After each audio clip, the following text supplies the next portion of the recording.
Nunca vou esquecer o olhar de desprezo de Isabela quando ela gritou na frente de 50 convidados que eu não era bem-vinda no Natal, porque não era da família. Mas às 23h47 daquela mesma noite, meu telefone tocou com ela aos prantos do outro lado da linha, perguntando desesperada por que meu nome estava no testamento que o advogado acabara de ler. Naquele momento, tudo mudou. Mas para entender como chegamos até ali, preciso voltar 5 anos atrás, quando entrei pela primeira vez naquela mansão de 3 andares em Alphaville, achando que tinha encontrado apenas um emprego de faxineira. Eu não fazia ideia do inferno que me esperava, nem do segredo que mudaria tudo. Meu nome é Maria Aparecida, mas todo mundo me chama de Cida. Tenho 42 anos e sempre trabalhei duro para sustentar minha família. Quando meu marido faleceu há 7 anos, deixando dívidas e 2 filhos pequenos para criar, aceitei qualquer trabalho que aparecesse. Limpei escolas, escritórios, consultórios médicos. Mas quando a agência de empregos me ligou,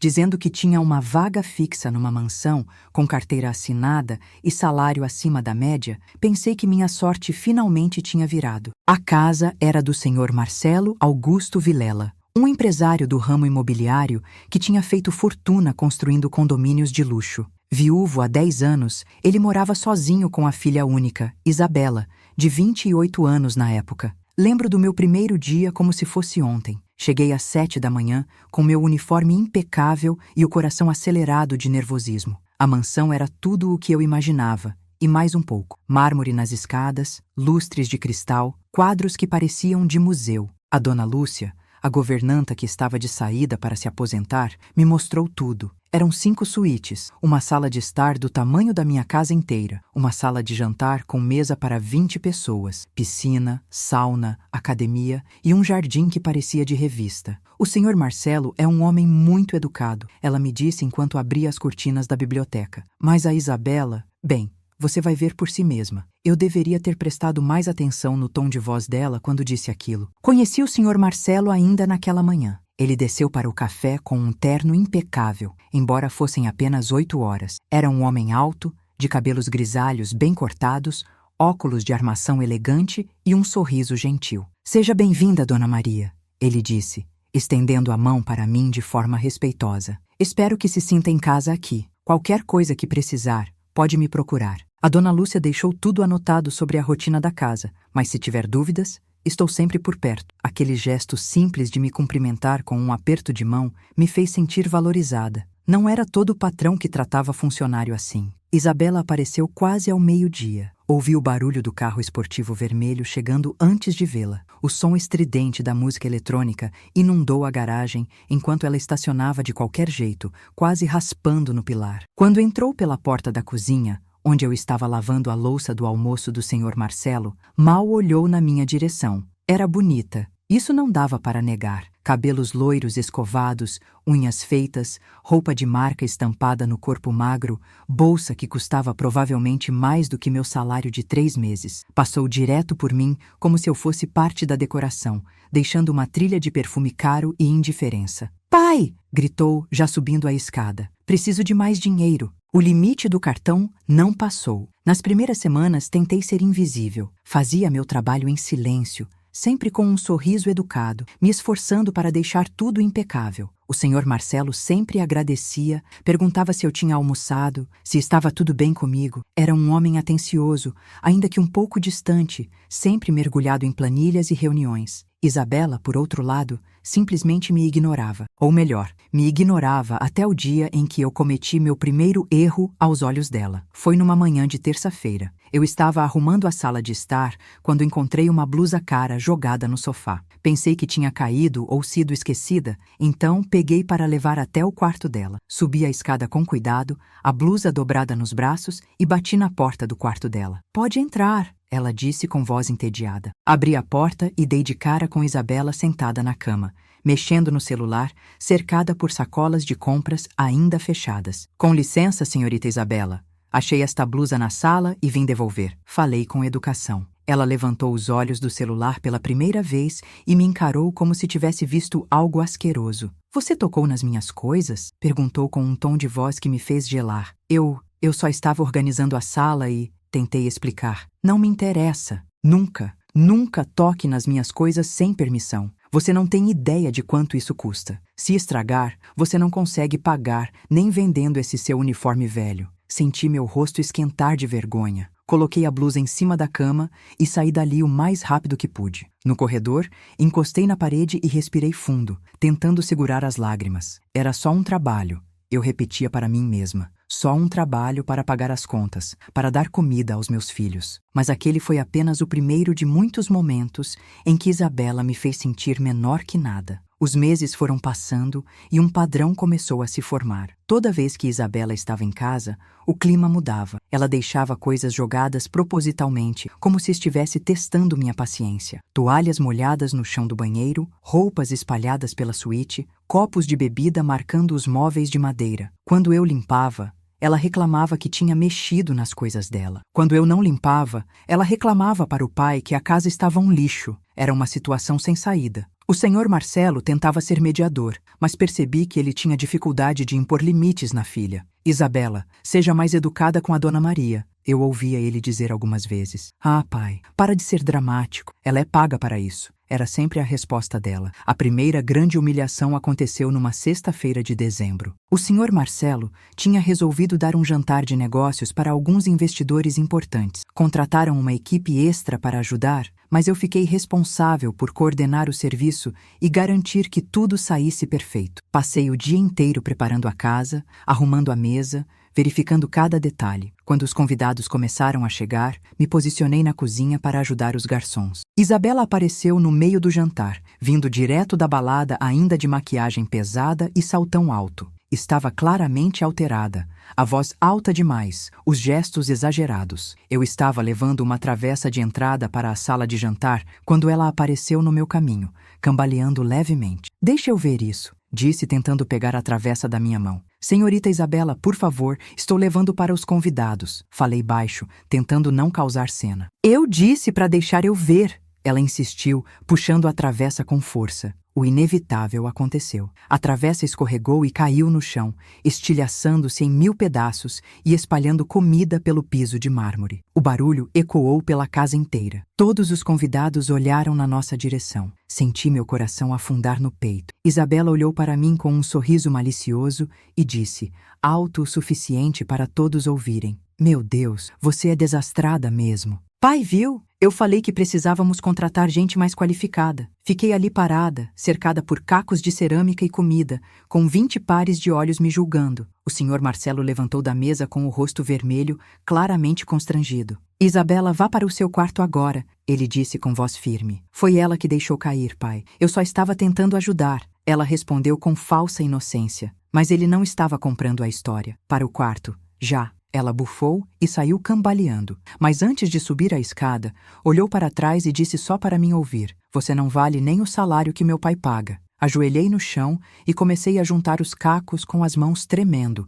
enquanto uma das garçonetes vinha me ajudar. Não foi culpa sua, ela sussurrou. Todo mundo viu que foi ela. Mas aquilo não importava. A humilhação já estava feita. Depois daquele jantar, pensei seriamente em pedir demissão. Mas quando cheguei em casa naquela noite e vi meus filhos dormindo, o boleto da escola vencendo e a geladeira quase vazia, engoli o orgulho ferido e decidi continuar. No dia seguinte, o senhor Marcelo me chamou no escritório. Dona Maria, quero me desculpar pelo comportamento da minha filha ontem. Ele disse com sinceridade. Não foi sua culpa o que aconteceu. Isabela às vezes age de forma impulsiva. Espero que isso não a faça querer sair daqui. A senhora faz um trabalho excelente. Aquelas palavras me aqueceram o coração, mas também me confundiram. Por que um homem tão correto criou uma filha tão cruel? Não se preocupe, senhor Marcelo, está tudo bem. Menti. Ele suspirou, parecendo carregar o peso do mundo. Eu sei que não está, mas agradeço sua compreensão.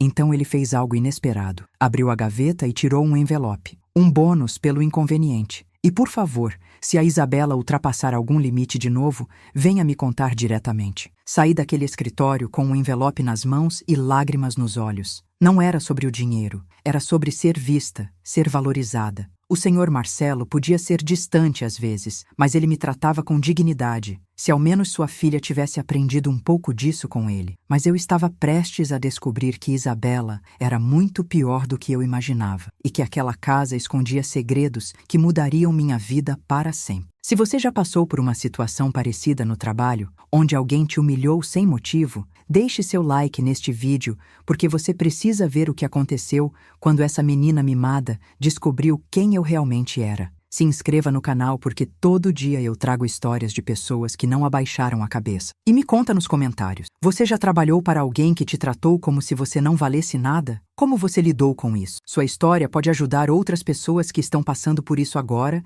e se sentem sozinhas. Os meses seguintes foram uma montanha-russa emocional. Tinha dias em que Isabela mal aparecia em casa, viajando para alguma praia exclusiva ou ficando na cobertura de alguma amiga. Nesses dias, a mansão era um lugar pacífico. Eu fazia meu trabalho tranquila, conversava com o Sr. Marcelo durante o almoço dele e até conseguia sorrir de verdade. Mas quando ela estava presente, o clima ficava pesado. Era como se uma tempestade pairasse sobre a casa, prestes a desabar a qualquer momento. Isabela tinha o talento especial de encontrar falhas onde não existiam. Se eu deixava as toalhas dobradas de um jeito, ela queria de outro. Se eu arrumava os travesseiros da cama dela, ela dizia que tinha deixado de propósito daquele jeito. Uma vez, ela me chamou na sala só para apontar uma suposta mancha no espelho que eu tinha acabado de limpar. Fiquei lá parada enquanto ela circulava um ponto invisível com o dedo dizendo: "Aqui, aqui. Está vendo? Ou você precisa de óculos?" Não havia mancha alguma.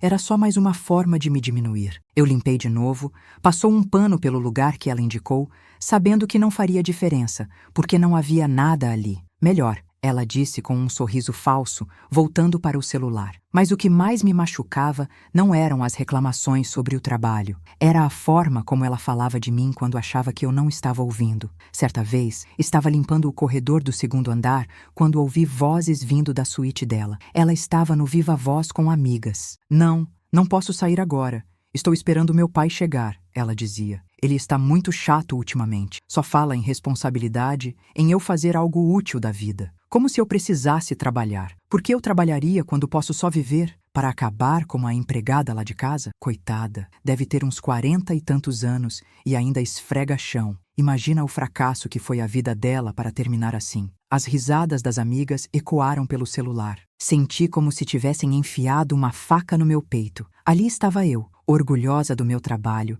esforçada, honesta, criando 2 filhos sozinha, e para ela eu era apenas um exemplo de fracasso, uma piada, alguém que tinha errado tanto na vida que merecia ser desprezada. Terminei de limpar aquele corredor com lágrimas escorrendo em silêncio pelo rosto, mas não deixei ela perceber. Não daria essa satisfação a ela. O Sr. Marcelo notava a tensão. Algumas vezes ele tentava conversar comigo sobre isso. "A Isabela não está te incomodando muito, está?" perguntou um dia enquanto eu servia o café dele. "Não, senhor. Está tudo bem." Eu mentia, porque precisava daquele emprego. Ele suspirou. "Ela nem sempre foi assim, sabe? Quando a mãe dela era viva, a Isabela era diferente. Doce, carinhosa. Mas quando perdemos a Beatriz, algo mudou nela. Ficou amarga, revoltada. Acho que ela culpa o mundo pela morte da mãe." Aquela confissão me pegou de surpresa. Era raro o Sr. Marcelo falar sobre a vida pessoal. "Mas isso não justifica a forma como ela trata as pessoas", ele continuou. "E especialmente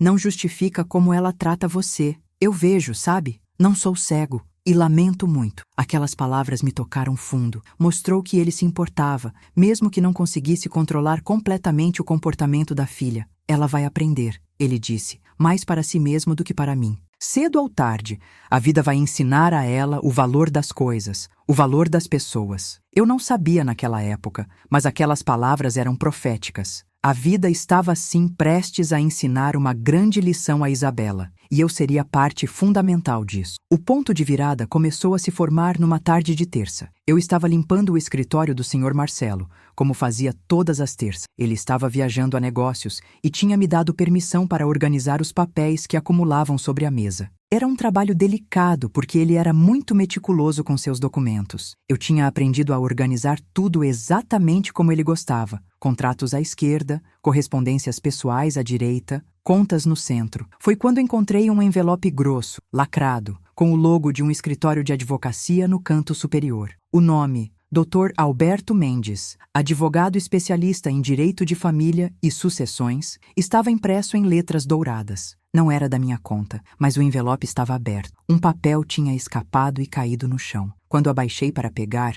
meus olhos capturam uma frase que me fez congelar. Em relação à filha biológica, Maria Aparecida da Silva, localizada após extensa busca. Meu nome completo, em um documento de advogado, sobre sucessão. Meu coração disparou. Com as mãos tremendo, desdoblei o papel completamente. Era uma petição judicial, e o que li ali fez meu mundo inteiro girar. Estava escrito, em linguagem jurídica que eu mal conseguia entender, algo sobre reconhecimento de paternidade post-mortem, direitos sucessórios, DNA match com 99,9% de certeza, e uma série de outros termos que me deixavam confusa. Mas algumas palavras eram claras demais. O senhor Marcelo Augusto Vilela, após descobrir por meio de exames de DNA que é pai biológico de Maria Aparecida da Silva, nascida em 15/03/1982, busca por meio deste instrumento o reconhecimento legal de paternidade para incluir a referida em seu testamento e plano sucessório,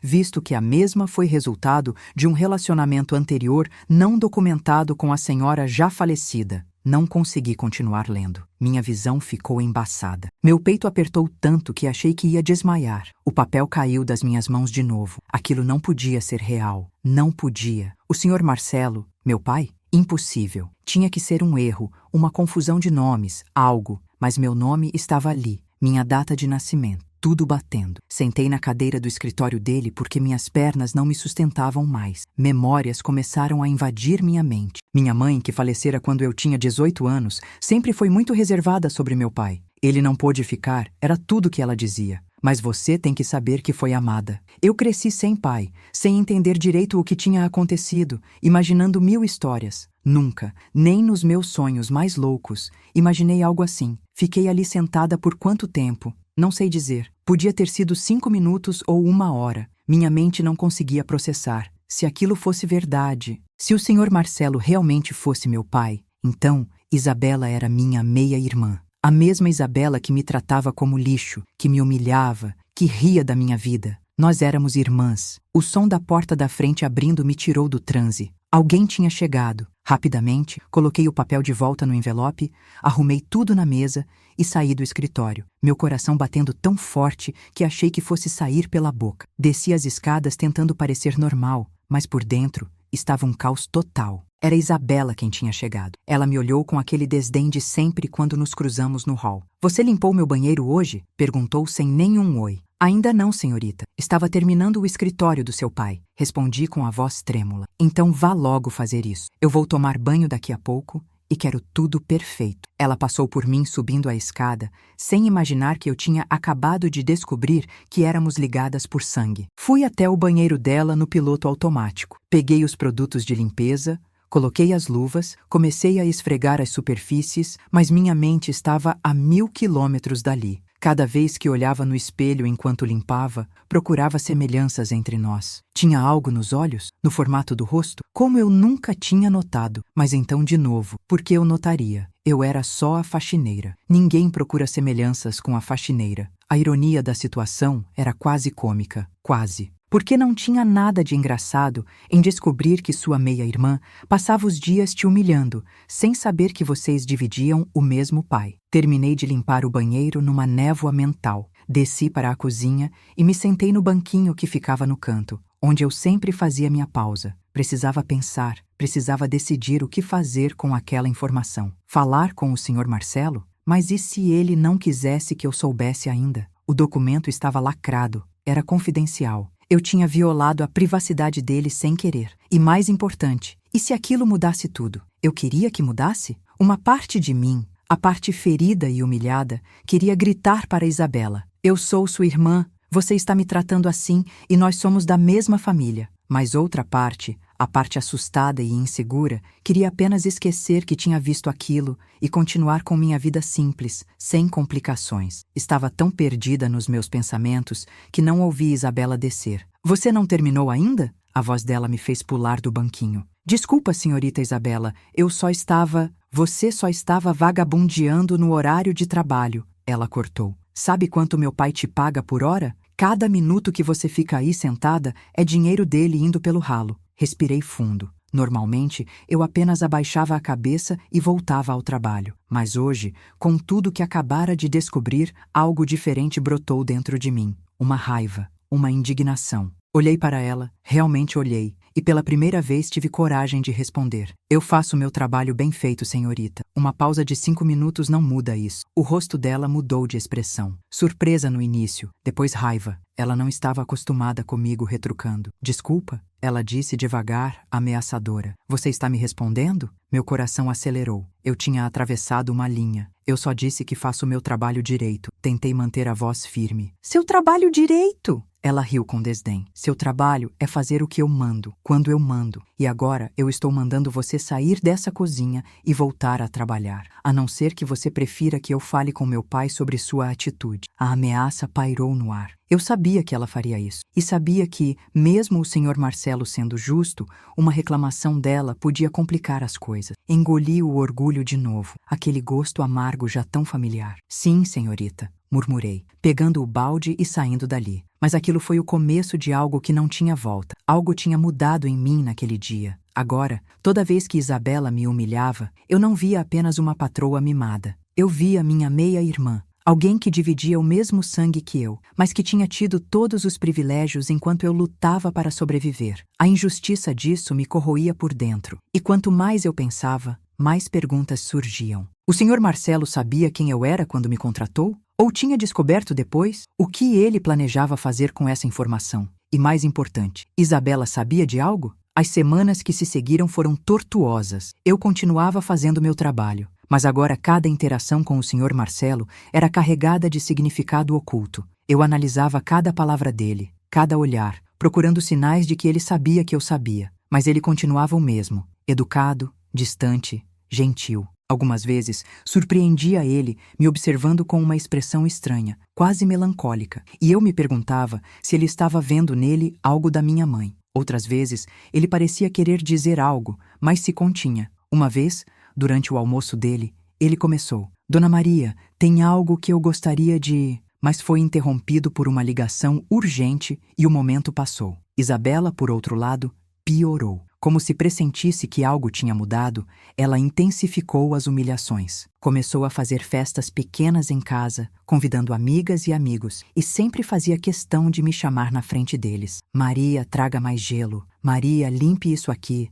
Maria, por que você está tão lenta hoje? Cada ordem era dada com um tom que deixava claro para os presentes qual era meu lugar ali. Uma vez, uma das amigas dela até comentou: Bela, você é muito dura com ela. E a resposta de Isabela foi: se você não for firme, eles relaxam. Meu pai é mole demais com os funcionários. Eu não vou cometer o mesmo erro quando essa casa for minha. Quando essa casa for minha. Aquelas palavras ecoaram na minha cabeça. Ela estava tão certa de que tudo seria dela. A mansão, o dinheiro, os negócios. Tão certa de que era a única herdeira, a única filha. Se ela soubesse que existia um documento de advogado incluindo mais alguém na sucessão, se ela soubesse que esse alguém era eu, o pensamento me dava um frio na barriga. Parte era medo, mas confesso que outra parte era uma satisfação sombria de saber que o mundo dela estava prestes a desmoronar, mesmo que ela não soubesse ainda. Foi numa sexta-feira de novembro que tudo escalou para um nível insuportável.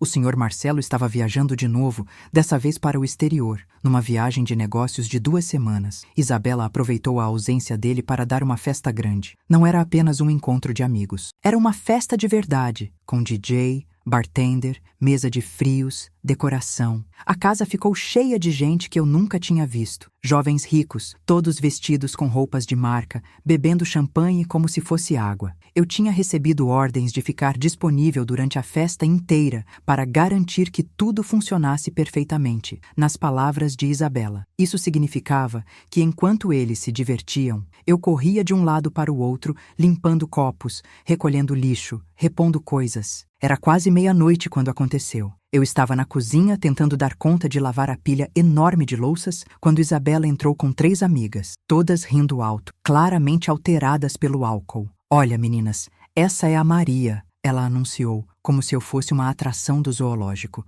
Ela trabalha aqui há anos, não é, Maria? Quantos anos mesmo? 4? 5? 5 anos, senhorita Isabela, respondi baixinho, continuando a lavar a louça. 5 anos limpando a nossa sujeira, ela disse, e as amigas riram. Sabe o que é engraçado? Eu tenho 3 pós-graduações e não trabalho um dia na vida. Ela provavelmente nem terminou o ensino médio e trabalha que nem uma condenada. Interessante como o mundo funciona, né? Senti a humilhação queimar minha pele. Minhas mãos tremiam debaixo da água da pia. Na verdade, eu tenho ensino médio completo, senhorita. Falei, antes de conseguir me controlar. Nossa, que orgulho, ela disse com sarcasmo. Ensino médio completo. Mãe, devemos fazer uma festa para comemorar? As amigas riram mais ainda. Uma delas, uma morena de vestido curto, até tentou ser gentil. Ah, Bela, para. Não é culpa dela ter nascido sem as mesmas oportunidades que a gente. Exatamente, Isabela concordou. Não é culpa dela ter nascido para esfregar chão enquanto eu nasci para mandar. É só a ordem natural das coisas. Algo quebrou dentro de mim naquele momento. Larguei a louça na pia, tirei as luvas e me virei para encará-la. A ordem natural? Repeti. É isso que você acha? Que você é superior por ter nascido numa família rica? Ela pareceu chocada que eu estivesse realmente confrontando ela. Cuidado, Maria. Você está esquecendo seu lugar. Meu lugar? A raiva estava transbordando agora. Meu lugar é ser humilhada por você todo santo dia? Trabalhar duro para alimentar minha família, enquanto você esbanja dinheiro que nem suou para ganhar? Esse é o meu lugar? Sim, ela disse friamente. Exatamente esse. E se você não gosta, a porta está ali. Apontou para a saída, esperando que eu voltasse atrás, que pedisse desculpas, que me curvasse. Mas pela primeira vez em 5 anos, eu não me curvo. Olhei bem nos olhos dela, aqueles olhos que agora eu sabia que carregavam os mesmos genes que os meus, e disse, sabe de uma coisa, Isabela? Você não vale nem metade da pessoa que seu pai é. Ele te criou dando tudo,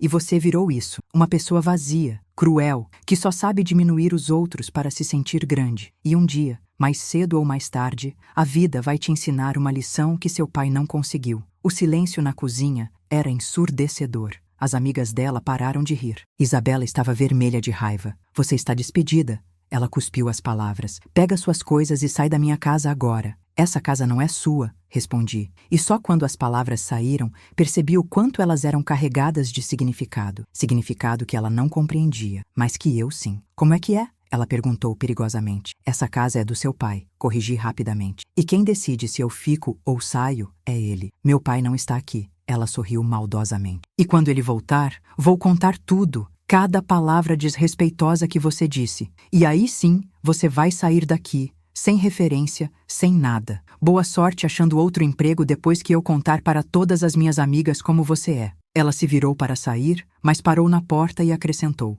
Ah, e Maria, nem se dê ao trabalho de aparecer aqui amanhã. Você está suspensa até meu pai voltar. Sem pagamento, é claro. Quando elas saíram, eu desabei. Sentei no chão frio da cozinha, entre a louça suja e as garrafas vazias, e chorei todas as lágrimas que havia segurado por 5 anos. Chorei pela humilhação, pela injustiça, por tudo. Mas no fundo daquelas lágrimas havia também uma raiva crescente, uma raiva que se alimentava do conhecimento que eu tinha, o segredo que Isabela não fazia ideia. E foi ali, no chão daquela cozinha, que eu tomei uma decisão. Eu não ia mais ficar quieta. Não ia mais aceitar. Era hora de reagir. Peguei meu celular e, com as mãos ainda tremendo, fotografei o crachá da empresa de segurança que ficava na entrada. Anotei os nomes das 3 amigas que estavam na cozinha. Registrei o horário de tudo. Se Isabela queria guerra, eu ia me preparar. Fui embora daquela casa ainda com a festa acontecendo, passando pelos convidados bêbados,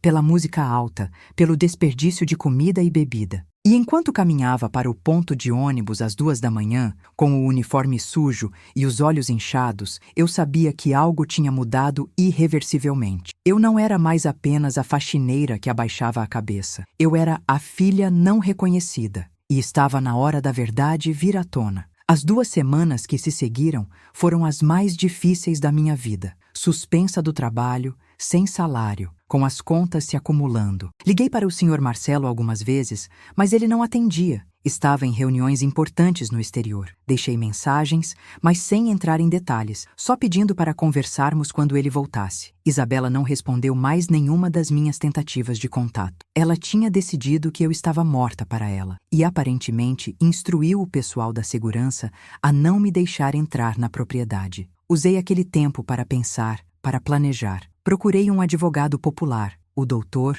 Henrique, que atendia de graça em casos de trabalho. Contei a ele sobre a humilhação, sobre a suspensão injusta. Não mencionei o documento que tinha visto. Aquilo era algo maior, que eu ainda não sabia como lidar. Ele me disse que eu tinha um caso forte de assédio moral e que poderíamos processar, mas também me avisou que brigar legalmente com gente rica era difícil, demorado e desgastante. A senhora tem provas concretas? Ele perguntou. Testemunhas? Gravações? Eu tinha apenas minhas palavras contra a dela. E no mundo real, as palavras de uma faxineira contra as de uma herdeira milionária não pesavam a mesma coisa. Foi quando tomei outra decisão. Voltei naquela casa à noite, sozinha. Não para entrar. Sabia que não conseguiria passar pela segurança, mas para olhar de fora, para ver de novo aquele lugar onde tinha trabalhado tanto, onde tinha descoberto um segredo que mudava tudo. Fiquei ali do outro lado da rua, olhando para as janelas iluminadas, imaginando Isabela lá dentro, provavelmente nem pensando em mim,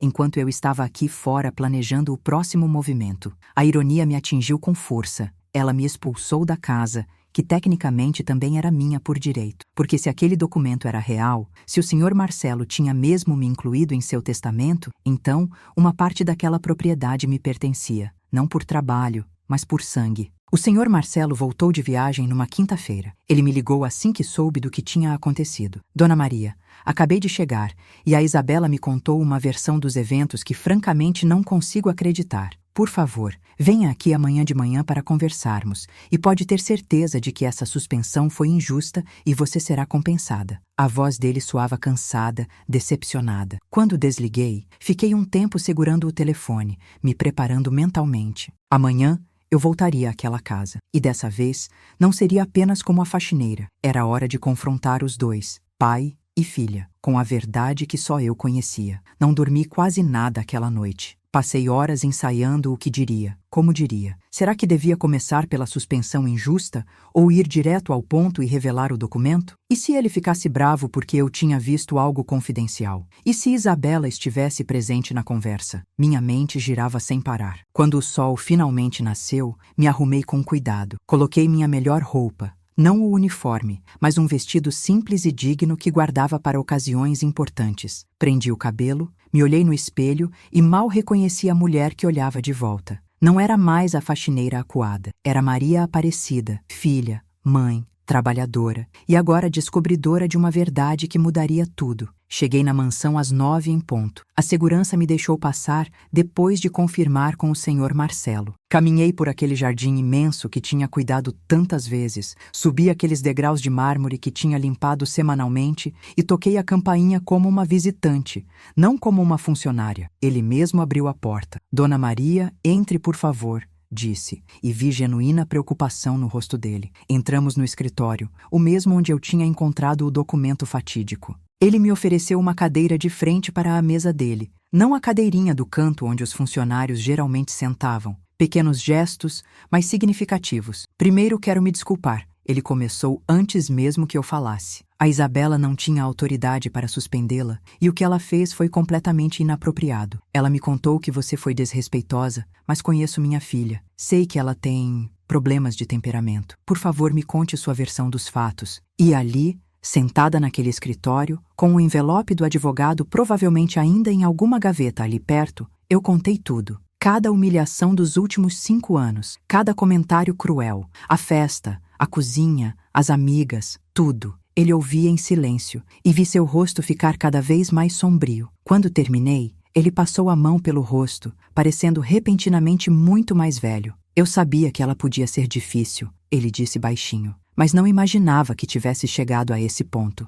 Dona Maria, eu sinto muito, muito mesmo. Nada disso deveria ter acontecido. Houve um silêncio pesado. Era agora ou nunca. Meu coração batia tão forte que tinha certeza que ele podia ouvir. Respirei fundo e disse: Senhor Marcelo, tem mais uma coisa, algo que descobri sem querer e que mudou tudo para mim. Ele me olhou intrigado. Quando estava limpando seu escritório há algumas semanas, encontrei um documento, um envelope de um advogado. Vi a expressão dele mudar instantaneamente. Eu sei que não devia ter lido, continuei rapidamente, mas caiu e eu vi meu nome ali. E aí eu não consegui parar de ler. O silêncio que se seguiu foi o mais longo da minha vida. Ele me encarava, imóvel, processando o que eu tinha dito. Você leu. Não foi uma pergunta, foi uma constatação. Li, confirmei, e minha voz saiu mais firme do que eu esperava. E descobri que o Senhor é meu Pai. As palavras pairaram no ar como algo sólido, tangível. Ele fechou os olhos por um longo momento,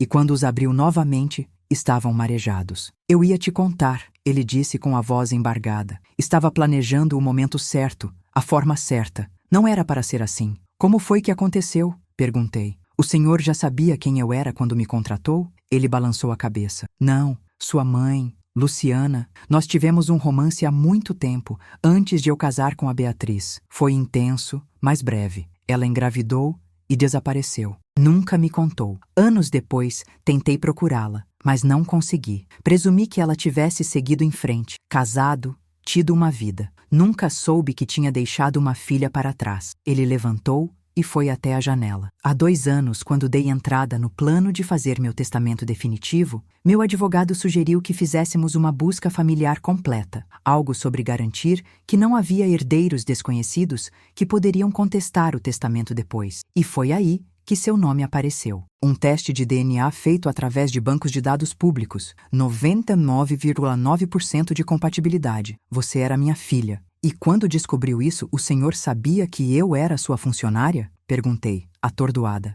Não imediatamente. Levou tempo para conectar os pontos. Seu sobrenome de casada era diferente. Os registros estavam bagunçados. Mas quando finalmente fizemos a ligação completa, fiquei em choque. Minha filha. A Maria que limpava minha casa, que servia meu café, era minha filha que eu nunca soube que existia. Lágrimas corriam agora livremente pelo rosto dele. E então tive um dilema. Como te contar? Como revelar isso sem parecer louco, sem parecer que estava inventando? Precisava de provas legais primeiro, documentação apropriada. Por isso procurei o advogado. Por isso estava processando o reconhecimento de paternidade formal. Mas por que não me disse nada? Minha voz saiu quase um sussurro. Eu trabalhei para o senhor durante todo esse tempo, sendo humilhada pela nossa meia-irmã. E o senhor sabia e não disse nada? Porque tinha medo, ele admitiu, voltando a sentar. Medo da sua reação. Medo de que você pensasse que era uma piada. Ou pior, que eu estava tentando te manipular de alguma forma. Queria ter todos os documentos em ordem. Queria fazer isso da maneira certa. E sim, fui covarde. Deveria ter falado antes. Especialmente depois de ver como a Isabela te tratava. Ele parou e me olhou profundamente. Eu queria te incluir no testamento, Maria. Queria garantir que você tivesse o que é seu, por direito. Mas mais do que isso, queria ter uma filha de novo. Queria poder te abraçar e dizer que sinto muito por não ter estado lá. Não percebi que estava chorando até sentir as lágrimas no meu colo. Toda a raiva, toda a confusão, toda a dor dos últimos anos estava vazando naquelas lágrimas. E a Isabela? Consegui perguntar. Ela sabe? Não, ele respondeu. Eu não sabia como contar para ela. Como explicar que ela tem uma irmã mais velha que estava trabalhando como faxineira na nossa casa o tempo todo? Ela ia achar que... Não sei o que ela ia achar. Ela ia achar que estou atrás do dinheiro. Completei amargamente. Ela já acha que sou uma aproveitadora só por trabalhar aqui. Imagina quando descobrir que também sou herdeira. Foi a primeira vez que a palavra foi dita em voz alta entre nós. Herdeira. Eu não era apenas a faxineira.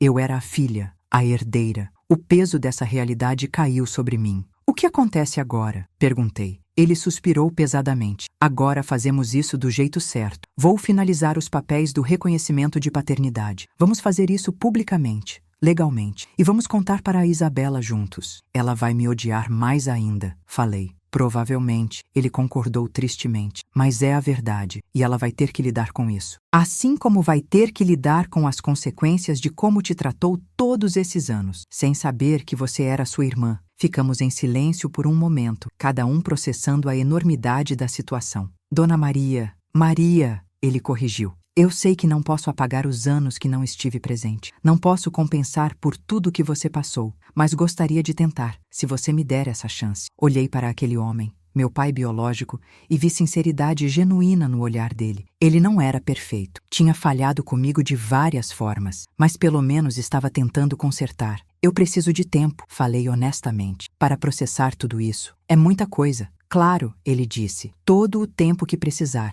Mas enquanto isso, você não é mais minha funcionária. Isso fica claro, e vamos resolver a situação da sua demissão. Na verdade, já está resolvida. Você não foi demitida, e eu vou deixar muito claro isso para a Isabela. Quase como se tivesse sido invocada, a porta do escritório se abriu de repente. Isabela entrou sem bater, parou ao me ver, e seu rosto se contorceu em raiva. O que ela está fazendo aqui? Perguntou para o pai, me ignorando completamente. Eu disse que ela estava demitida. Isabela, sente-se, o Sr. Marcelo disse com voz firme. Precisamos conversar. Não tenho nada para conversar com ela presente. Isabela disparou. Ela foi desrespeitosa, insubordinada e... Ela é sua irmã, ele cortou. As palavras caíram como uma bomba. Isabela ficou congelada, me olhou, olhou para o pai e começou a rir. O quê? Isso é uma piada? Pai, que brincadeira de mau gosto é essa? Não é brincadeira.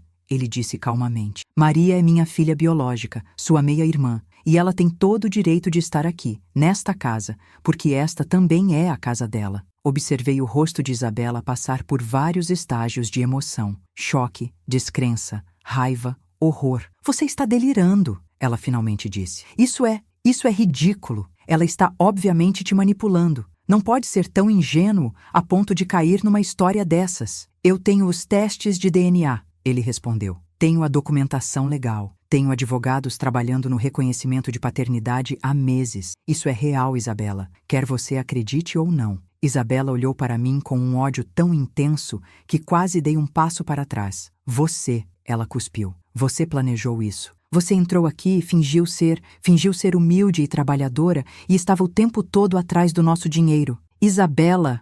O Sr. Marcelo levantou a voz. Maria não sabia de nada até algumas semanas atrás. Ela descobriu por acidente, assim como você está descobrindo agora. Eu não acredito em você, ela disse, mas a voz estava tremendo. Não acredito em nenhum dos dois. Isso é um pesadelo. Ela se virou para sair, mas o pai a chamou. Nós ainda não terminamos de conversar. Terminamos sim. Ela respondeu sem olhar para trás. Eu terminei com vocês dois. A porta bateu com força quando ela saiu. Ouvi os passos dela na escada, depois outra porta batendo no segundo andar. Eu e o Sr. Marcelo ficamos ali, no silêncio pesado que ela deixou para trás. Ela vai aceitar eventualmente, ele disse, mais para se convencer do que para me convencer. Só precisa de tempo. Mas eu sabia que não seria tão simples. Isabela acabava de ver seu mundo perfeito desmoronar. A única filha não era mais única. A única herdeira não era mais única. E a pessoa que ela tinha desprezado e humilhado por anos acabava de se revelar sua igual. Não, isso não seria simples de engolir. E eu não tinha certeza se queria que ela engolisse. Saí daquela casa naquele dia com um peso enorme nos ombros e um nó no estômago. As coisas tinham mudado irreversivelmente, mas não estava claro se era para melhor ou pior. Uma coisa, porém, era certa. Eu não era mais invisível. E Isabela teria que lidar com isso, gostasse ou não. O que nenhuma de nós imaginava era que essa era apenas a ponta do iceberg, porque nas semanas seguintes, segredos ainda maiores viriam à tona. E o jantar de Natal que estava se aproximando seria o cenário do confronto final que mudaria nossas vidas para sempre. Os dias que se seguiram àquela revelação foram estranhos e tensos. O Sr. Marcelo, ou Marcelo, como ele agora insistia que eu o chamasse, estava tentando construir uma ponte entre nós. Ele me convidou para almoçar fora algumas vezes, onde conversávamos sobre a vida, sobre minha mãe, sobre os anos que perdemos. Eram conversas desconfortáveis no início, cheias de pausas e silêncios estranhos, mas gradualmente foi ficando mais fácil. Descobri que meu pai era um homem mais profundo do que eu imaginava. Falou sobre arrependimentos, sobre como o sucesso profissional tinha custado tanto da vida pessoal dele, sobre como a morte da esposa tinha deixado um vazio que ele tentava preencher, mergulhando no trabalho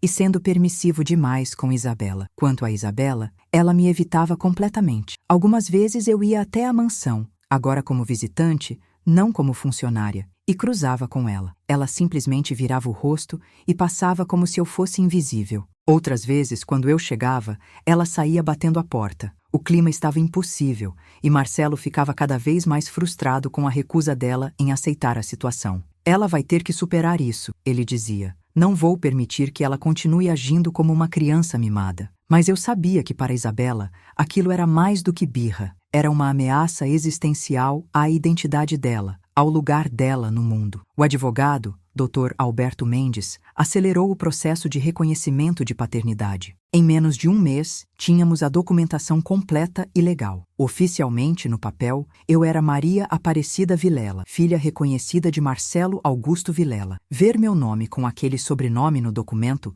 foi surreal. Durante 42 anos, eu fui Silva, o sobrenome do meu falecido marido. Agora, de repente, eu era Vilela. Parte de uma família que nem sabia que existia meses atrás. Marcelo queria fazer um anúncio público, mas eu pedi para irmos devagar. Não estava pronta para que o mundo inteiro soubesse. Ainda estava processando o que isso significava para mim. Mas o que mais mexeu comigo foi quando Marcelo me mostrou o testamento atualizado. Ali, preto no branco, meu nome ao lado do de Isabela, como herdeiras. 50% para cada uma. Metade de tudo. A mansão, os negócios, os investimentos, tudo. Era uma quantia de dinheiro que eu não conseguia nem compreender direito. Dinheiro suficiente para que meus filhos nunca mais passassem necessidade, para que eu nunca mais precisasse me preocupar com boletos vencidos ou geladeira vazia. Mas por mais tentador que fosse, aquele papel me deixava desconfortável. Não era sobre o dinheiro, nunca tinha sido. Era sobre reconhecimento,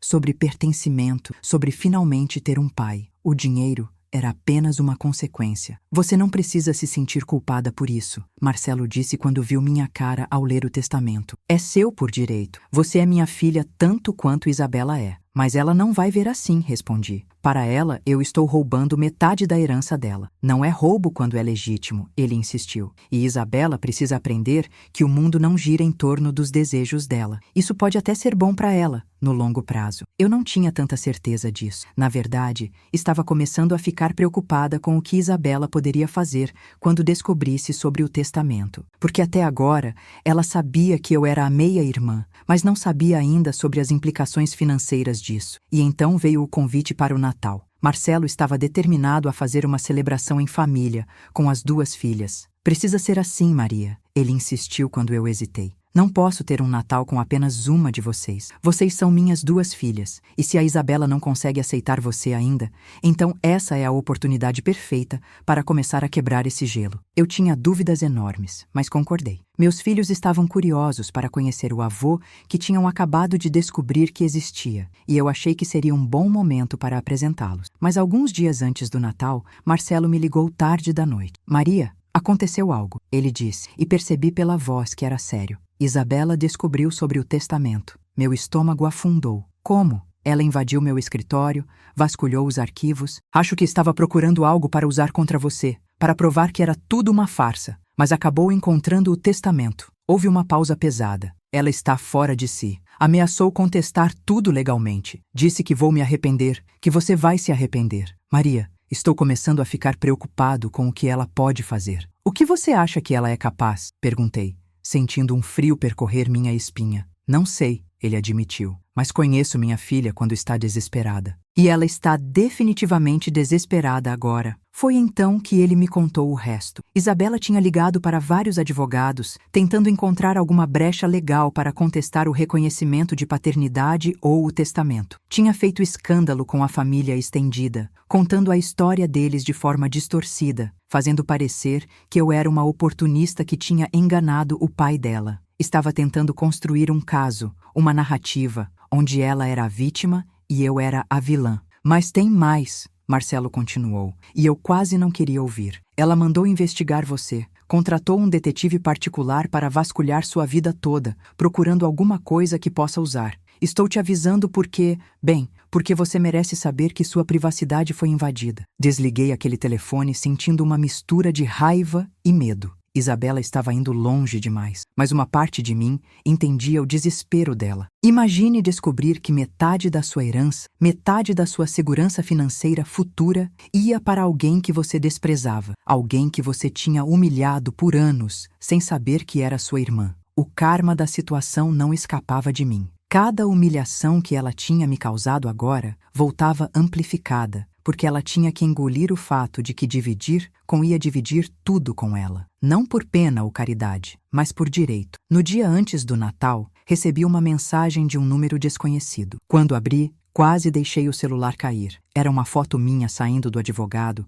com uma mensagem curta. Sabe o que é engraçado? Eu passei a vida toda pensando que você era só a faxineira. Turns out, você é a faxineira que quer ser princesa. Não venha amanhã. Você não é bem-vinda. Não é e nunca será parte desta família. O número era de Isabela, claro. Ela tinha criado um número temporário só para me enviar aquilo. Mostrei a mensagem para Marcelo, que ficou furioso. Isso acaba amanhã, ele disse com determinação. Vamos ter esse jantar, vamos ter essa conversa e Isabela vai ter que escolher. Aceita você como irmã ou perde a mim também como pai. Mas na noite de Natal, às 22h30, quando eu já estava em casa com meus filhos, preparada para não ir à mansão como Isabela tinha demandado, meu telefone tocou. Era o número de Isabela de novo, mas dessa vez era uma ligação, não mensagem. Atendi hesitante. Alô? O que ouvi do outro lado foi um soluço desesperado. Maria. A voz de Isabela estava quebrada, irreconhecível. Por favor, preciso falar com você.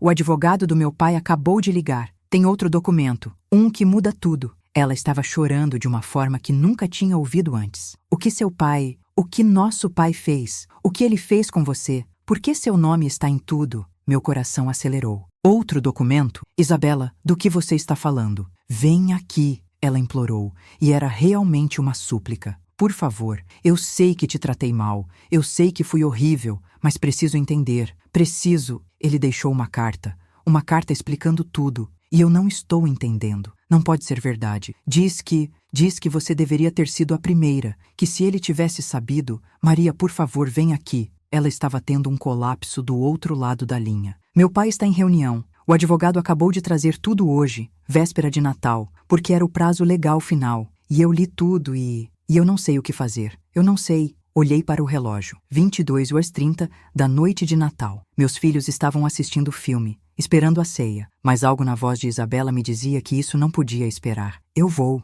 disse, mas você precisa me explicar direito o que está acontecendo. Só vem, ela sussurrou. Por favor. E a ligação caiu. O caminho até a mansão foi o mais longo da minha vida. Minha mente corria com possibilidades. Outro documento? Uma carta? O que mais Marcelo poderia ter guardado? Quando cheguei, os portões estavam abertos, a casa toda iluminada para o Natal. Isabela abriu a porta antes mesmo de eu tocar a campainha. E pela primeira vez desde que a conhecia, vi vulnerabilidade real no rosto dela. Olhos inchados de tanto chorar, maquiagem borrada, cabelo bagunçado. Ela estava segurando um envelope grosso com papéis saindo. Entra, disse baixinho. Seguimos para a sala de estar, não o escritório. Ela se jogou no sofá e empurrou os papéis na minha direção. Lê, disse. Lê tudo. Peguei os documentos com mãos tremendo. No topo estava uma carta manuscrita de Marcelo. Comecei a ler e com cada linha minha visão ficava mais embaçada. Minhas queridas filhas. Se vocês estão lendo isso juntas, significa que finalmente encontrei coragem de contar a verdade completa, ou que parti antes de poder fazê-lo pessoalmente. Maria, você não é apenas minha filha biológica.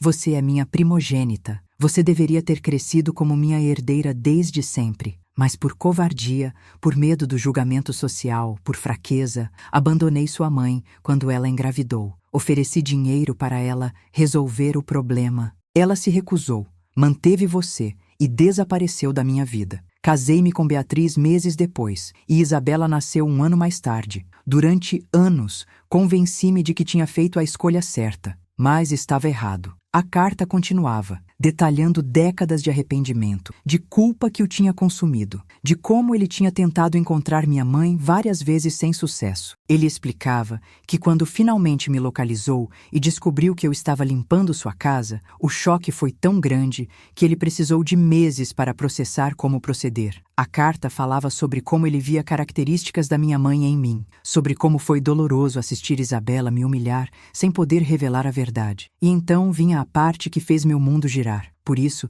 neste testamento final e definitivo, corrijo um erro de décadas. Maria não recebe apenas 50% como herdeira. Ela recebe prioridade em todas as decisões relacionadas aos negócios da família. Ela recebe a mansão onde trabalhou por anos, sem saber que era sua por direito de nascença. E ela recebe meu pedido de desculpas eternas, que nunca será suficiente para compensar os anos roubados. Olhei para Isabela, que estava encolhida no sofá me observando. Eu não sabia de nada disso, falei. Ele nunca me contou esses detalhes. A mansão, ela repetiu, voz vazia. A casa onde eu cresci. Onde minha mãe morreu, vai ser sua. Não havia raiva na voz dela agora, apenas derrota total. Isabela, comecei, mas não sabia o que dizer. Você entende agora? Ela perguntou, olhando para mim pela primeira vez realmente me vendo. Entende por que eu fui tão horrível com você? Não conscientemente, claro, eu não sabia. Mas talvez em algum nível, talvez eu pressentisse que você era uma ameaça, que você podia me tirar tudo. Eu não quero tirar nada de você, disse honestamente. Nunca quis, mas vai. Ela disse com amargura, porque você merece, porque foi a primeira,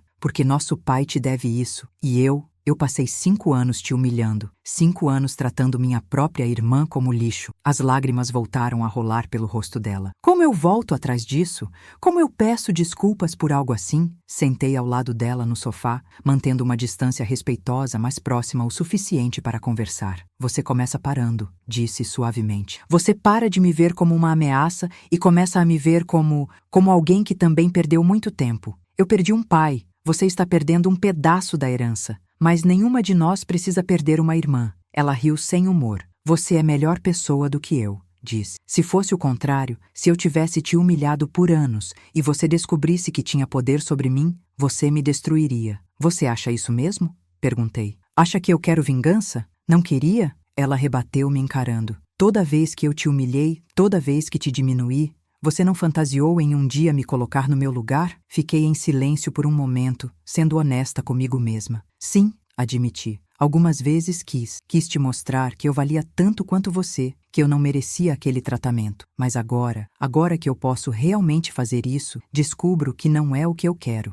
Destruir você não vai curar o que eu passei. Não vai devolver os anos que perdi com nosso pai. Só vai criar mais dor. Isabela me olhou com algo que parecia respeito pela primeira vez. Por que você é assim? Perguntou baixinho. Por que não está me esfregando isso na cara? Porque eu lembro de quem eu era quando entrei nesta casa 5 anos atrás, respondi. Uma mulher quebrada pela vida, fazendo o melhor que podia, só querendo dignidade. E ao longo desses 5 anos, você me tirou até essa dignidade. Mas no fim, eu continuei sendo eu. E você se tornou a pessoa que faz os outros se sentirem assim. Eu não quero ser essa pessoa, Isabela, mesmo tendo poder para ser. Ela ficou em silêncio por um longo tempo. Eu não sei se consigo ser sua irmã, ela disse eventualmente. Não sei se sei como. Nem eu, confessei. Mas talvez a gente aprenda. Foi nesse momento que ouvimos a porta da frente se abrir. Marcelo chegando da reunião. Ele entrou na sala e congelou ao nos ver juntas, os papéis espalhados, ambas com cara de quem tinha chorado. Vocês leram. Não foi uma pergunta. O advogado me ligou dizendo que entregou tudo. Eu estava voltando para casa para explicar pessoalmente. Você deveria ter contado antes, Isabela disse, mas sem raiva. Tudo, desde o começo. Eu sei, ele disse, vindo sentar com a gente. Mas temia a reação de vocês. Temia perder as duas. Quase perdeu, eu disse. Mas ainda dá tempo de consertar. O que se seguiu foi a conversa mais profunda e dolorosa que 3 pessoas podiam ter. Marcelo abriu completamente contando tudo. Os erros, os arrependimentos, os medos. Isabela confrontou ele sobre ter sido permissivo demais, sobre ter deixado ela se tornar a pessoa que se tornou. Eu falei sobre os anos trabalhando ali, sobre as humilhações, mas também sobre entender que aquilo tinha moldado quem eu era. Foram horas de conversa, interrompidas por lágrimas, raiva e, eventualmente, algum tipo de entendimento frágil. Não era perdão completo, não era aceitação total. Mas era um começo. Quando o relógio bateu 00:30 e oficialmente era Natal, os 3 ainda estávamos ali. Feliz Natal, Marcelo disse com voz cansada, mas esperançosa. Para a minha família completa. Isabela olhou para mim. Não sei se consigo dizer Feliz Natal ainda, disse honestamente. Mas posso dizer que eu sinto muito por tudo e que eu gostaria de tentar. Estirou a mão na minha direção. Um gesto pequeno, mas imenso em significado. Olhei para aquela mão. a mesma que tinha gesticulado com desdém durante anos, a mesma que tinha apontado meus erros, a mesma que tinha me dispensado tantas vezes, mas agora estava estendida em oferta de trégua. Peguei sua mão e apertei. Eu também gostaria de tentar, disse. Marcelo abraçou as duas e ficamos ali os três, família disfuncional e complicada, mas família ainda assim. Não havia final feliz perfeito aqui. Isabela e eu levaria anos para construir algo que se parecesse com uma relação de irmãs. O dinheiro, a herança, a mansão, tudo isso ainda causaria tensões e discussões futuras, mas pelo menos agora estávamos enfrentando juntos. Nas semanas que se seguiram ao Natal, as coisas foram se ajeitando devagar. Marcelo formalizou tudo legalmente. Eu tinha agora não só o reconhecimento de paternidade, mas também meus direitos garantidos em documentos. A mansão seria minha quando ele partisse, mas ele fez questão de incluir uma cláusula garantindo que Isabela sempre teria um lar ali se quisesse. Os negócios seriam divididos de forma que ambas tivéssemos participação igual, mas com minhas responsabilidades adequadas à minha experiência. Ele não esperava que eu virasse CEO da noite para o dia, mas garantiu que eu teria treinamento e suporte para entender o império que ele construiu. Isabela surpreendeu a todos, especialmente a ela mesma. Ela começou a trabalhar pela primeira vez na vida, aceitando uma posição nos negócios do pai. Se metade disso vai ser da Maria eventualmente, ela disse, então preciso provar que mereço a minha metade também.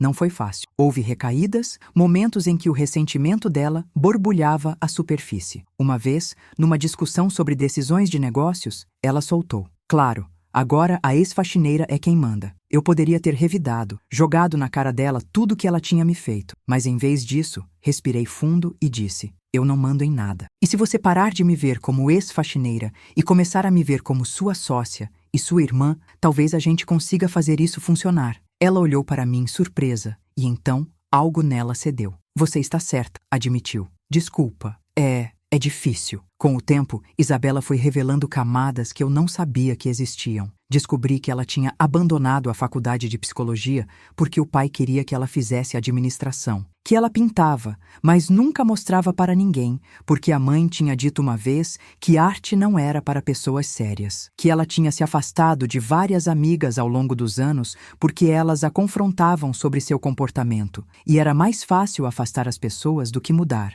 Eu fui horrível por tanto tempo que se tornou minha personalidade. Ela me contou numa tarde em que estávamos organizando os arquivos do escritório de Marcelo. Não sei quem eu sou quando não estou sendo horrível. Então descobre, respondi. Você tem tempo, você é jovem ainda, e dessa vez tem alguém que vai te apoiar mesmo quando você recair nos velhos hábitos. E eu realmente apoiei. Quando ela teve surtos de ansiedade sobre o futuro, sobre não ser mais a única, eu estava lá. Quando ela tentou sabotar uma decisão minha nos negócios por puro reflexo, eu não revidei com raiva. Conversei sobre por que ela fez aquilo e o que ela realmente queria alcançar. Lentamente, muito lentamente, começamos a construir algo. Não era a irmandade perfeita de filmes. Era real, complicada, cheia de tropeços, mas era nossa. 6 meses depois daquele Natal fatídico, houve um momento que me fez perceber o quanto as coisas tinham mudado. Foi numa reunião de negócios com investidores importantes. Eu estava apresentando uma proposta que tinha trabalhado com Marcelo, nervosa porque ainda não me sentia completamente confortável naquele mundo. No meio da apresentação, um dos investidores fez um comentário condescendente. É interessante ver pessoas de backgrounds diversos entrando nessa área. Embora eu me pergunte se a experiência prévia da senhora é realmente relevante aqui. Era um comentário carregado, sugerindo que eu não pertencia ali, que meu passado como faxineira me desqualificava. Antes que eu pudesse responder, Isabela se levantou. Com todo o respeito, ela disse com aquela voz autoritária que costumava usar para me humilhar, mas agora direcionada ao investidor, a experiência prévia da minha irmã inclui anos gerenciando logística complexa, mantendo padrões de excelência inabaláveis e provando competência em todos os sentidos, o que talvez seja mais do que alguns de nós aqui podem dizer. Ela olhou diretamente para o investidor. E se isso é um problema para o senhor, existem outros fundos que estariam felizes em receber nosso investimento. O homem empalideceu, balbuciou desculpas. A reunião continuou. Mas depois,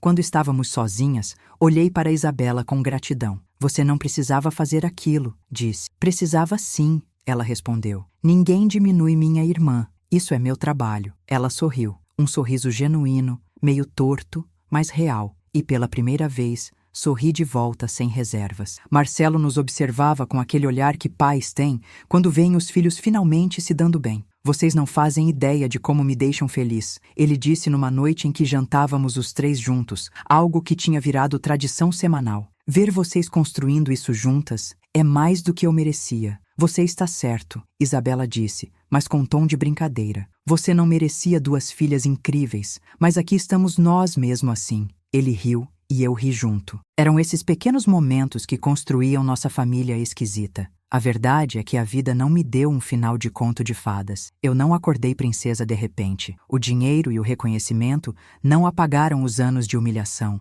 Ainda tinha dias em que olhava para aquela mansão e lembrava de quando a limpava de joelhos. Ainda tinha momentos em que Isabela dizia algo sem pensar que me machucava. E com certeza ainda havia cicatrizes que provavelmente nunca curariam completamente. Mas sabe o que eu tinha agora que não tinha antes? Eu tinha uma família. Imperfeita, complicada, construída sobre bases difíceis, mas minha. Tinha um pai que tentava todos os dias compensar o tempo perdido. Tinha uma irmã que estava aprendendo, do jeito torto dela, a ser humana. E tinha a mim mesma, não mais a faxineira invisível, mas Maria Aparecida Vilela, filha, irmã, herdeira e, sobretudo, sobrevivente. Um dia, mais ou menos um ano depois de tudo, Isabela me pediu para ajudá-la com algo. Ela tinha decidido reformar completamente seu quarto, tirar todo o vestígio da pessoa mimada que eu era. Nas palavras dela, enquanto movíamos móveis e escolhíamos cores novas, ela parou e me olhou séria. Maria,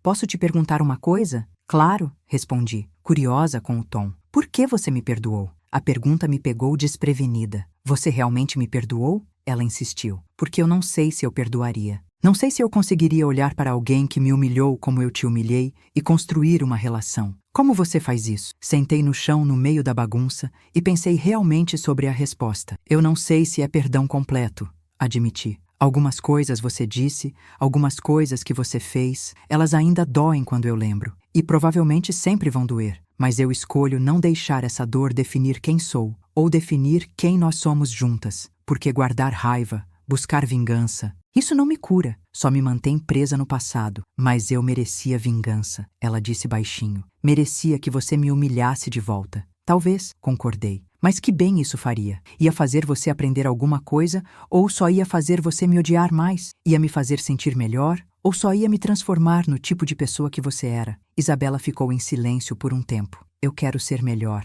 ela disse finalmente. Não sei se consigo ser tão boa quanto você, mas quero tentar. Você já está tentando, apontei. E isso é o que importa, sabe? Ela continuou. Tem uma coisa que nunca te falei. Naquele dia, no Natal, quando liguei para você desesperada, eu estava de pé na beira da piscina, olhando para a água, pensando que seria mais fácil simplesmente acabar com tudo, perder você, perder meu pai, descobrir que toda a minha identidade era uma mentira. Parecia demais. Meu coração apertou. Isabela. Mas aí eu pensei, se eu faço isso, quem vai fazer as pazes com você? Quem vai tentar consertar tudo que eu quebrei? E percebi que eu precisava ficar, nem que fosse só para tentar ser melhor do que eu fui. Levantei e abracei ela, coisa que tinha acontecido poucas vezes, mas cada uma significando muito. Estou feliz que você ficou, disse. Mesmo com tudo, estou feliz. Ela me abraçou de volta e nós ficamos assim por um momento. Duas irmãs com uma história impossível,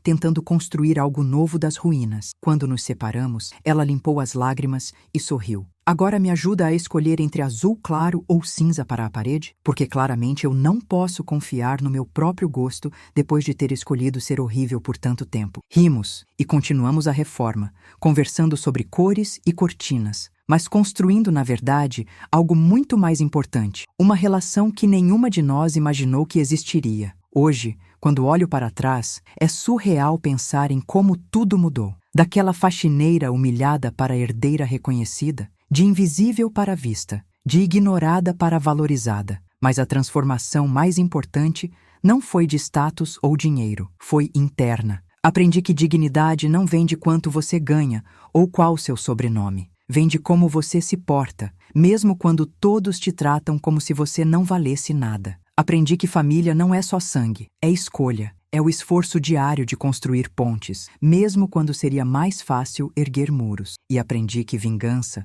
por mais tentadora que seja, nunca é tão satisfatória quanto a paz que vem de escolher ser melhor. Isabela me ensinou, sem querer, que todo mundo carrega dores. Que por trás da arrogância dela havia uma menina que perdeu a mãe cedo demais e não soube lidar com a perda. Que suas crueldades eram, em parte, gritos de dor que ninguém estava ouvindo. Isso não justifica o que ela fez, mas explica. E entender não é o mesmo que desculpar, mas abre espaço para a cura. Marcelo me ensinou que nunca é tarde para tentar consertar erros, que reconhecer falhas e trabalhar para repará-las, mesmo imperfeitamente, vale mais do que fingir que tudo está bem. Que ser pai não é sobre ser perfeito, é sobre estar presente e tentar todos os dias. E eu, ao longo dessa jornada toda, aprendi sobre mim mesma. Aprendi que sou mais forte do que imaginava, que posso manter dignidade mesmo na humilhação, que posso perdoar sem esquecer, que posso aceitar uma herança sem deixar que defina quem sou, porque no fim das contas, eu continuo sendo Maria Aparecida, a mulher que criou 2 filhos sozinha, que trabalhou duro a vida toda, que limpou aquela mansão com o orgulho do seu trabalho. O sobrenome Vilela não mudou isso, apenas adicionou um novo capítulo à história que já era minha. Se você chegou até aqui nessa história, obrigada por ouvir, porque eu sei que não é só a minha história, é a história de tanta gente que trabalha duro e é invisível, de tanta gente que é humilhada por quem deveria valorizá-la, de tanta gente que um dia descobre que vale muito mais do que o mundo disse que valia. Se você já passou por algo parecido, seja no trabalho, em casa, em qualquer lugar, quero que saiba, sua dignidade não depende de alguém reconhecer. Ela já existe, já é sua, e ninguém pode tirar isso de você, a não ser que você permita. Deixe seu like se essa história te tocou de alguma forma. Se inscreva no canal porque toda semana eu trago histórias reais de pessoas comuns que enfrentaram situações extraordinárias. E me conta nos comentários, você já teve que escolher entre se vingar de alguém que te machucou ou perdoar? O que você escolheu? Por quê? Sua experiência pode ajudar alguém que está passando por isso agora e não sabe o que fazer. Às vezes, saber que não estamos sozinhos já faz toda a diferença. E lembra, você é mais forte do que pensa, você vale mais do que o mundo pode ver. E sua história, seja qual for, merece ser contada com dignidade.